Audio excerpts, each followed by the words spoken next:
The photo had been taken on a mild afternoon in late March, the kind of day when the cold of winter still lingered in the breeze, but the sun promised something warmer ahead.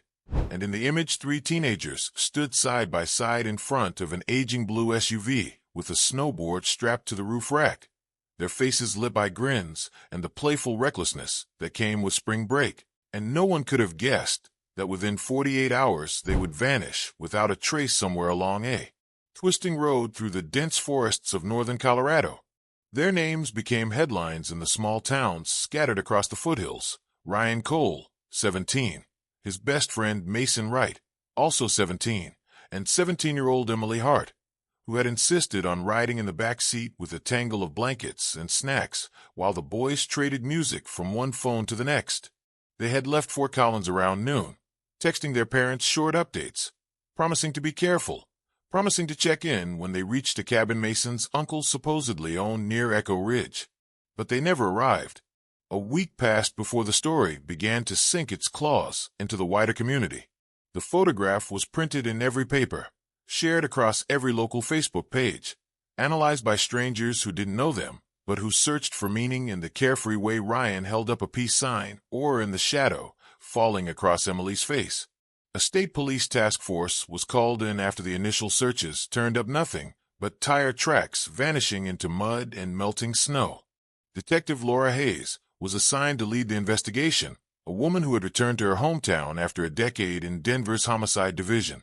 She had seen her share of grief, but something about the parents sitting in folding chairs outside the sheriff's office, staring at their phones as though willing them to ring, cut through the usual armor she carried. She started with the basics, poring over maps with the local deputies, circling the last known cell tower pings, and driving the stretch of State Highway 14 where the trio was last seen. On the second day of her assignment, she walked alone down a narrow fire road, pine needles crunching under her boots, and noticed an old ski lift tower abandoned among the trees, its rusting cables swaying faintly as if someone had brushed against them moments before. The woods here were thick, the kind that muffled sound until even the wind seemed afraid to intrude, and for a fleeting second she felt watched. She shook it off and kept going, making notes about potential turnoffs and where a vehicle might leave the main road unnoticed. That night she called the parents again, asking if the kids had mentioned anyone else joining them, a secret party or an unmarked trail they might try. But every answer was the same. No, they were careful. They had planned it all out. They were good kids. The case began drawing volunteers, old men in ATVs, hunters who knew the backcountry better than anyone, and for days they swept through ravines and over ridges, their voices echoing as they shouted the teens' names into the void. Then, on the seventh day, a pair of hikers stumbled across something deep in the woods about 12 miles from the highway. The blue SUV parked at an odd angle beside a stand of aspen, its windows rolled halfway down, its doors locked but its interior empty. There were no footprints leading away, no sign of a struggle, and on the ground beside the passenger's side lay the snowboard, still strapped into its bindings, dusted with pine pollen, as though it had been there for weeks instead of days. When Laura arrived, she felt the air change, a prickling tension that often came with discovery, and she crouched by the snowboard, running a gloved hand over the scratches on its underside. Nothing else in the car suggested panic. There were snacks half-eaten in the back, a pair of headphones tangled on the floor, Emily's pink jacket folded neatly on the seat. The forest seemed to hold its breath around them, the only sound the distant rush of a creek and the soft groan of branches swaying high overhead. A deputy muttered that maybe they had wandered off for help, but Laura noted how deep they were, how far from any marked trail, and something about the stillness unsettled her. She ordered the car to be towed and photographed everything before dusk, her eyes lingering on the trees as shadows lengthened, and when she returned to town the parents were waiting. She didn't tell them much, only that the car was found but no sign of the kids yet, and their faces crumpled in equal parts relief and terror. That night Laura sat alone in the motel room assigned to her, the photograph of the three teens spread out on the table, a glass of untouched water at her elbow. She stared at the snowboard in the picture, how firmly it was fastened, how Ryan's arm draped casually over Mason's shoulder as though nothing bad could ever happen to them. She thought about the ski lift in the woods, the way the cables had moved as though some unseen hand had touched them. Then she glanced again at the photo, at something she hadn't noticed before. Behind the SUV, in the upper corner of the image, there seemed to be a faint blur, the suggestion of a face reflected in the back window that didn't match any of the three. Her heartbeat quickened, though she told herself it could be anything. A trick of light, a passing hiker, a smear on the lens. She zoomed in on her phone until the pixels broke apart and the shape dissolved into shadows. Still, the unease grew, threading through her thoughts as she lay down and tried to sleep, the sound of wind in the pines echoing in her ears. What had they seen out there before they disappeared? And why did that shadow in the photograph feel like it was staring straight at her? If this story gripped you, hit like, share your theory in the comments, and subscribe for more mysteries, because what waits beyond those woods might change everything. And in part 2 we follow Detective Hayes deeper into the secrets hidden between the trees. Detective Laura Hayes drove back to the woods before dawn, the sky still ink black, with only a thin rim of gray breaking over the horizon, the kind of cold that clings to your jacket and seeps into your lungs, reminding her how remote this stretch of land really was. And as she pulled off the highway onto the narrow fire road, she noted again how easily a vehicle could vanish among these trees without ever being seen from the main route. The tow truck had already taken the SUV the night before, leaving only the indentation of its tires in the soft earth and a few broken twigs where deputies had trampled through, and Laura stepped out slowly, listening. The woods were quiet but not silent. Somewhere far off a bird called, and nearer by something small scurried through the underbrush. She knelt where the snowboard had been found and dug her fingers into the dirt, imagining 3 teenagers stepping out to stretch their legs, laughing, maybe taking more photos, then something catching their attention just beyond the tree line. She retraced every possible path leading away from the site, finding only deer tracks and the occasional old boot print from searchers. Back in town, she spent hours combing through gas station surveillance footage, receipts, anything that might show the kids before they vanished. But everything after noon on that day went dark. She returned to the photograph on her laptop, staring again at the faint shape in the reflection, and this time she sent it to a forensic analyst in Denver with a note. See if you can clarify the background figure. Late that afternoon, she interviewed a pair of hikers who claimed they had heard voices in the forest 2 nights earlier, laughter echoing faintly before it cut off all at once, and though they admitted it could have been other campers, Laura noted the way they spoke, hesitant, as if leaving something out.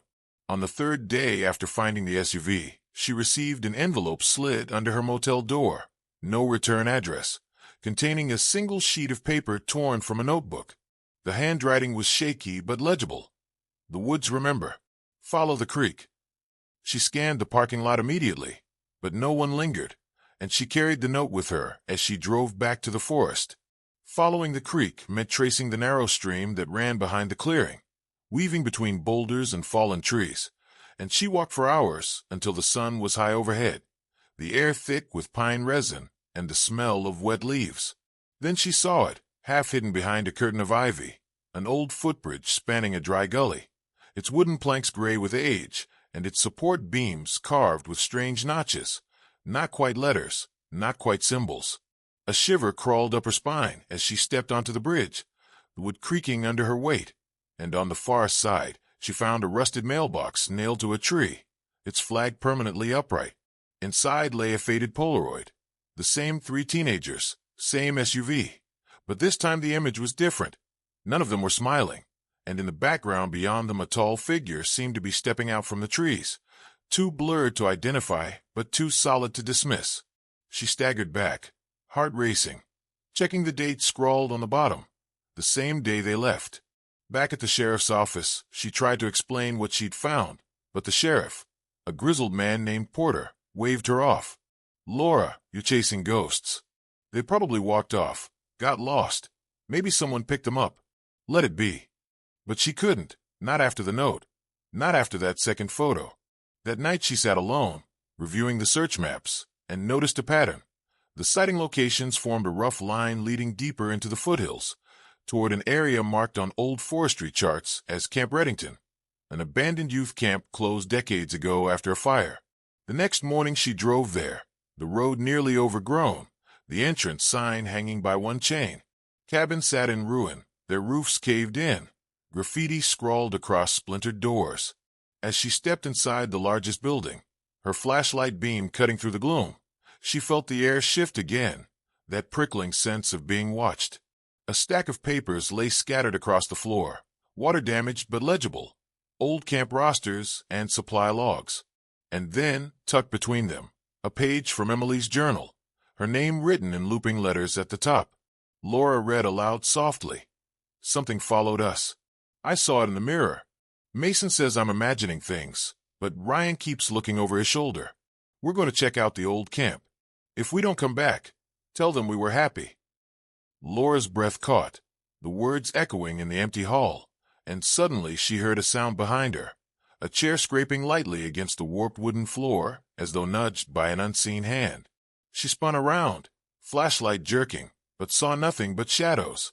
Then came another sound, a distant rhythmic tapping like someone knocking softly on wood, followed by a whisper so faint she couldn't be sure it was real. "Leave." The hairs on her arms rose, and she backed out slowly, keeping her light trained on the darkness. When she reached the door, she paused, her heartbeat thundering, and realized something new.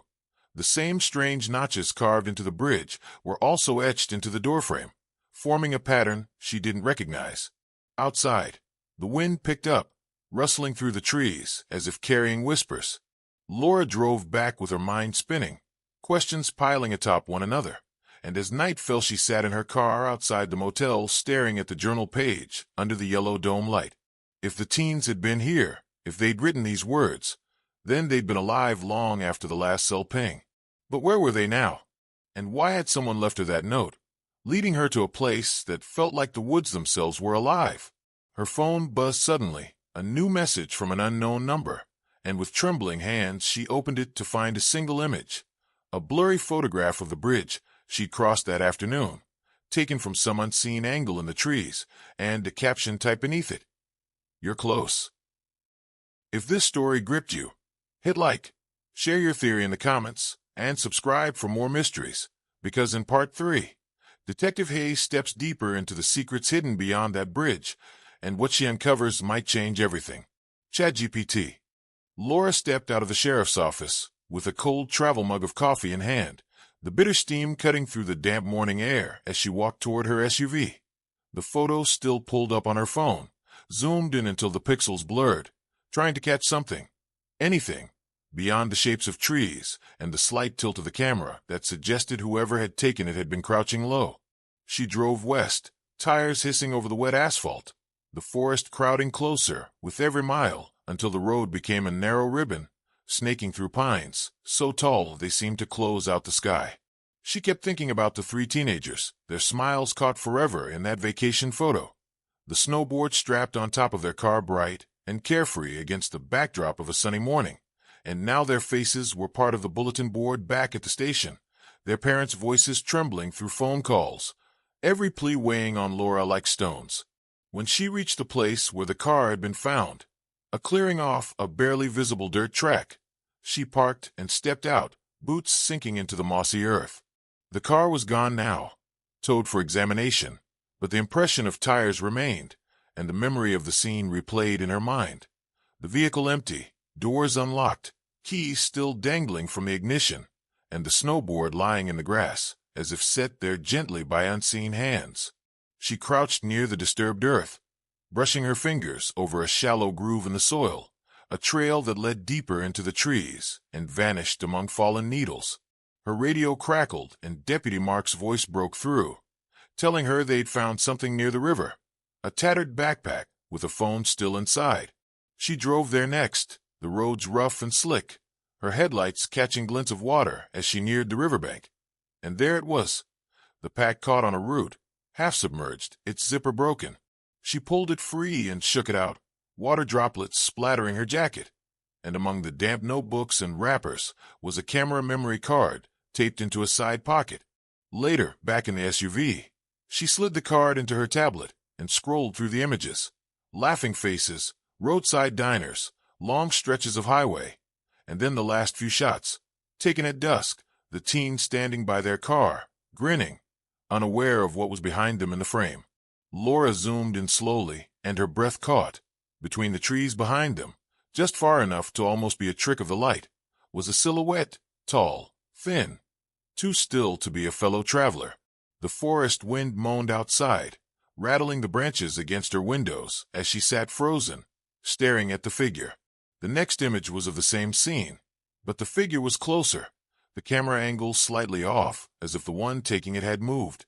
Her heart pounded as she realized these last photos weren't selfies. Someone else had taken them. She drove back toward the forest, calling Mark on the radio, telling him to meet her at the clearing. As she arrived, mist was curling off the ground, the air cold enough to bite, and she followed the faint trail deeper into the trees, with Mark behind her, both their flashlights cutting narrow beams through the gloom. They found more signs, a dropped water bottle, a torn piece of jacket snagged on a branch, and then something stranger, a circle of stones in a small clearing, not old enough to be ancient, but arranged with care. Laura crouched, touching one, feeling the cold seep into her palm, when she heard it, a soft rhythmic creak, like something swaying in the wind. She and Mark swung their lights and saw an old wooden swing hanging from a dead tree, moving back and forth though no breeze stirred. They both froze, the sound unnerving in the stillness, and then from deeper in the woods came a sharp crack, like a branch breaking underfoot. Laura signaled Mark to follow, her pulse hammering as they pushed through brambles, the light catching glimpses of something white ahead, maybe fabric, maybe nothing at all. They broke into another clearing, where an old cabin slouched against the trees, its windows dark and broken, its roof caved in on one side. The door hung crooked, swaying slightly, and Laura stepped inside first, the floorboards groaning beneath her boots. The air smelled of damp wood and rust, and on the wall, faded letters scratched into the wood read, "Don't follow." Her light caught movement, a book sliding from a shelf on its own, and hitting the floor with a dull thud. Mark muttered under his breath, but Laura moved closer, crouched, and opened the book to find pages swollen with moisture, words blurred except for one sentence still legible. "We saw them in the trees." A cold draft swept through, making the door slam shut behind them, and they both startled, spinning around, but no one was there. Laura swallowed hard, heart racing, and took a photo of the book's page with her phone before tucking it carefully into her bag. They searched the rest of the cabin, finding only broken chairs and shards of old dishes, and then they heard it again, a sound like footsteps crunching through leaves outside. Laura rushed to the door, throwing it open, her flashlight beam cutting across the clearing, but there was nothing except the swing still swaying, slower now, as though whatever had pushed it was gone. Mark's voice was tight as he suggested heading back, but Laura shook her head, scanning the tree line, and that's when she saw something that made her blood run cold. Another camera, half buried in the mud near the cabin's porch, its strap frayed, its lens cracked. She picked it up, wiping off the dirt, and pressed the power button, and to her surprise the screen flickered on, showing a single saved video file. Laura tapped it, and the footage began to play, shaky, taken at night, the three missing teens laughing as they wandered through the very woods she now stood in, joking about ghosts, one of them saying they'd found the old place. The video ended abruptly with the camera dropping, the last frame a blur of leaves and a shadow moving fast. The screen went black, leaving Laura staring at her own reflection in the cracked display. Behind her, Mark whispered her name, pointing at the edge of the trees where, for the briefest moment, Laura thought she saw someone standing, watching, before they slipped silently back into the darkness. If this story gripped you, hit like, share your theory in the comments. Cutting through curtains of mist as the forest thickened, each turn bringing a heavier sense of isolation, the kind that pressed in on the chest and made every sound feel sharper. And when she finally reached the shallow embankment near the river, she saw Mark standing ankle-deep in mud, holding the backpack by its strap, as if it might dissolve at his touch, its fabric torn and smeared with damp earth. And when she unzipped it, she found a wallet, some crumpled receipts, a half-empty water bottle, and a phone that refused to turn on no matter how many times she pressed the button, as if something in its circuits had drowned. The river itself whispered against stones, wide and deceptively calm, carrying the smell of wet leaves and old wood. And across the water Laura noticed a break in the trees, a shadowed gap that looked less like a natural path and more like something made deliberately long ago. They decided to follow it on foot, their radios clipped to their shoulders, the signal already beginning to weaken the deeper they pushed in, until the sounds of the road were gone and the only things left were their own breathing and the distant caw of unseen birds. Branches snagged at her jacket, and the ground sloped upward, leading them to the remnants of an old cabin barely visible through the undergrowth, its roof sagging, windows punched out, the kind of place teenagers might have dared each other to explore decades ago. Inside, the air was stale and dry, carrying the faintest scent of char and something else, old metal perhaps, and when Laura shined her flashlight across the floor, she saw drag marks in the dust, as though something had been moved recently.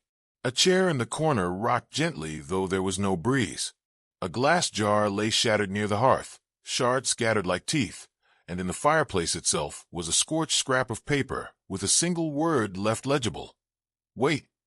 Mark muttered something under his breath, and Laura felt the hair on her arms rise, not from fear exactly, but from the uncanny sense that they were not as alone as the silence suggested.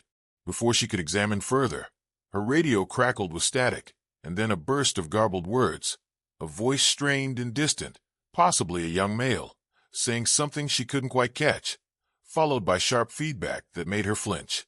They both stared at each other, then at the dark doorway leading to the back room of the cabin, and Laura tightened her grip on her flashlight, stepping forward slowly, heart thudding with the sudden certainty that whatever mystery had swallowed those teenagers wasn't done speaking yet.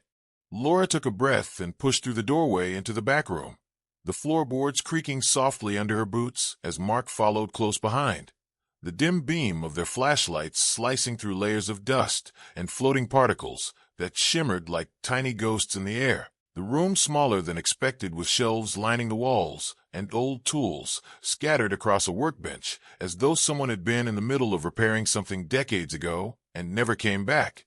And in the corner lay a folded tarp that looked strangely out of place, cleaner than everything else, edges crisp, as if it had been placed there recently.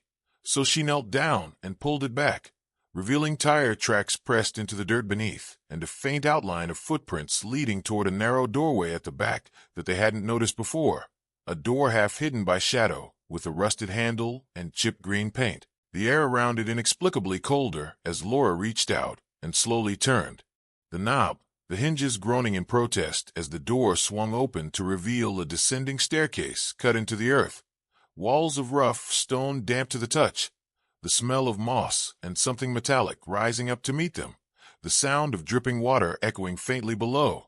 And Mark hesitated, but Laura was already stepping down, counting each stair, her heart pounding louder with every step, until they reached a chamber lit only by the faint glow of her flashlight, the ceiling low, the ground uneven, and there in the center lay a collection of items spread out deliberately, like offerings or evidence. A pile of clothes that matched the missing teenager's descriptions, the snowboard propped against the wall as if waiting for someone to claim it, and beside it an old Polaroid camera still warm as though recently used, its last photo dangling from a slot slowly developing in the dim light, the image gradually revealing the very room they stood in now, but with a figure standing behind them that neither of them could see, tall and indistinct, just a blur of motion caught in the frame. And Mark cursed under his breath, while Laura felt the cold trickle down her spine, spinning around with her flashlight, but finding nothing but darkness and stone, their radios hissing again with static before a voice whispered softly, almost apologetically, "You shouldn't be here," and then cut off, leaving only the sound of their own breathing. And as they examined the photo again, they noticed a faint scrawl in the corner, numbers that looked like coordinates, leading somewhere deeper into the woods, somewhere beyond the map, and though every instinct told her to leave, Laura knew she couldn't, not with those kids still missing and pieces of their lives scattered like breadcrumbs in this hidden place. So they climbed back out into the night, the wind colder now, the forest unervingly silent, following the direction the numbers indicated, deeper and deeper until the trees closed in tight and the beam of the flashlight caught a path that hadn't been there before, a narrow trail winding between black trunks toward a ridge that overlooked the valley. And when they reached it, they saw below a clearing with something glinting in the moonlight, something metallic half buried in the earth. The unmistakable curve of a vehicle's roof and the faint reflection of broken glass, and Laura's heart clenched as she realized it was the car. The missing car, sitting alone among the trees, with its doors open and the keys still dangling in the ignition, the interior empty and cold as though abandoned only moments ago. And nearby, lying in the grass, the snowboard once more, as if it had moved on its own, as if someone or something wanted them to keep looking. And as they stood there in the darkness, the feeling of being watched grew heavier, the hairs on their necks rising as they turned in unison toward the shadow at the edge of the clearing, a shape too tall, too still, half hidden among the branches, and before either of them could speak, it stepped back into the blackness, vanishing without a sound, leaving only the wind and the distant echo of something that might have been a voice calling out from far away, leaving them with more questions than answers and the unsettling knowledge that the mystery was far from over. Laura and Mark stood frozen for what felt like an eternity, their eyes locked on the spot where the shadow had vanished, the moonlight spilling silver across the clearing and bathing the abandoned car in a surreal glow, the air thick with tension as if the forest itself were holding its breath. And then Mark broke the silence with a hoarse whisper asking what they should do next, his voice trembling despite his effort to sound steady. Laura gripping her flashlight tighter and stepping cautiously toward the car, her boots crunching softly on the damp undergrowth, the interior eerily pristine yet undeniably abandoned, seats coated with a thin layer of dust except for 3 distinct impressions, as though 3 people had been sitting there moments ago. She opened the glove compartment and found a folded map marked with circles in red ink, some crossed out, one circled twice, with shaky handwriting that read "Remember this place." Mark moved around to the trunk and discovered it, unlocked inside an assortment of camping supplies untouched and a set of photos tucked into an envelope.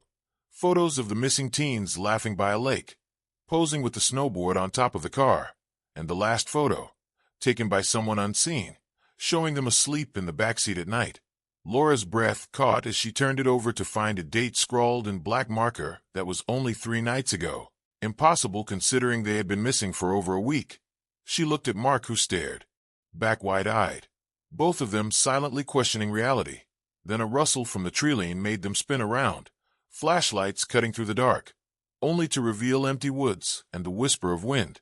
The map's coordinates called to Laura like a beacon, so she led the way deeper along a narrow path that twisted and dipped through gnarled trees, the sounds of the forest growing distant, until all that remained was the rhythmic crunch of their steps and the faint hum of something ahead. They emerged into another clearing where an old fire pit sat surrounded by 3 folding chairs, one of them knocked over, charred remains of marshmallows still stuck to a bent skewer, the scene frozen in time. And as Laura knelt to examine the ashes, she noticed something glinting beneath them, a small metal pendant shaped like a wave, initials engraved on the back matching one of the missing teens. She pocketed it and rose slowly, the air growing colder again as if the night itself was pressing in. Mark muttered that they should call for backup, but their radios crackled to life, with faint overlapping voices, urgent yet incomprehensible. Then a single word clear as day, "Help," before cutting to static.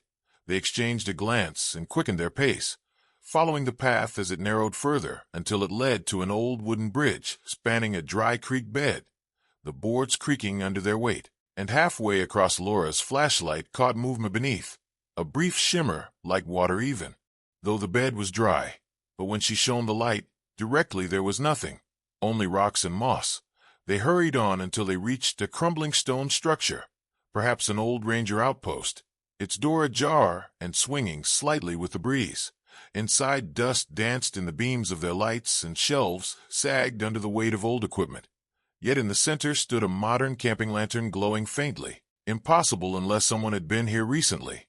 And beside it a thermos still, warm to the touch. Laura's pulse quickened as she called out, but only the echo replied. Then from the corner came a soft thud, a book sliding from a high shelf onto the floor, its pages flipping open to reveal sketches of faces, 3 faces that matched the missing teens perfectly, each sketch accompanied by notes and a hurried scrawl, words like memory lapse, relocation, subject stable, and Laura felt a chill race down her spine as she read them aloud. Mark backing toward the door, insisting they had seen enough. But before they could leave, a muffled sound came from outside, like voices approaching. They turned off their lights and crouched low, peering through the cracks, watching as three figures stumbled into the clearing, disheveled and blinking against the lantern light. The missing teens alive but confused, their clothes torn, their eyes wide and unfocused, as if waking from a long dream. Laura and Mark rushed out, calling their names, and the teens turned toward them, recognition flickering faintly before fading. One of them whispering that they couldn't remember, that everything after the photo was blank. Mark wrapped a blanket around one of them while Laura radioed for medical assistance, her mind reeling as the teens recounted fragments, flashes of light, strange humming, voices in the dark, but nothing concrete. The forest around them now eerily silent again. Laura felt relief flooding through her mixed with unease, questions swirling about what had happened and who, or what was responsible. Hours later, as dawn broke over the treetops and paramedics led the dazed teenagers away, Laura lingered by the car, staring at the snowboard lying beside it, its surface now etched with faint scratches forming symbols she didn't recognize. She reached down to touch it, but stopped, sensing that some mysteries were not meant to be solved. Mark called her back, and together they watched the rescue vehicles disappear down the dirt road. The case officially closed, but the truth still hidden among the trees. And as the morning light warmed her face, she couldn't shake the feeling that somewhere out there someone was still watching, waiting, a shadow in the woods that would never fully let go, leaving her with a story that would haunt her thoughts for years to come. A story she knew the world would never truly understand, and as she turned to leave, she whispered softly into the quiet forest, "Thank you," though she wasn't sure who or what she was thanking.